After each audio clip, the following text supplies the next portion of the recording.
আমাদের দুধ দেয় না, আমরা কেড়ে নিই। গাধাও কিন্তু বোঝা বয় না। ধোপারা এককালে জোর করে কাজটি করাতো। হিসেব মতো সিংহীও দুধ দেয়, সিংহও ওজন বইতে সক্ষম। কিন্তু সিংহকে দিয়ে ওসব করানো মানুষের ক্ষমতার বাইরে। এজন্য একটু বোকা আর ভালো মানুষদের গরু কিংবা গাধার সাথে তুলনা করা হয়। এই দুটো প্রাণীর নামে কোনো মানুষকে ডাকা মানে তাকে অপমান করা। কিন্তু কাউকে সিংহ বললে সে উল্টো গর্ববোধ করে।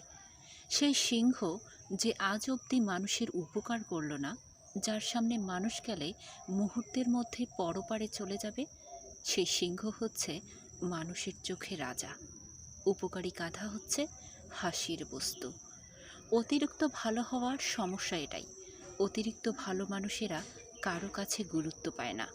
আপনি নিঃস্বার্থভাবে ত্যাগ করতে থাকেন, ভালো মনে করে ক্রমাগত উপকার করতে থাকেন, আঘাতের পর আঘাত সহ্য করেও হাসি মুখে কাউকে ভালোবাসতে থাকেন, আপনি তার চোখে গাধা ছাড়া আর কিছুই হবেন না।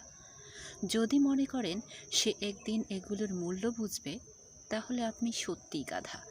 কারো কাছে নিজের দাম পেতে গেলে একবার অন্তত সিংহের মতো হতেই হয়।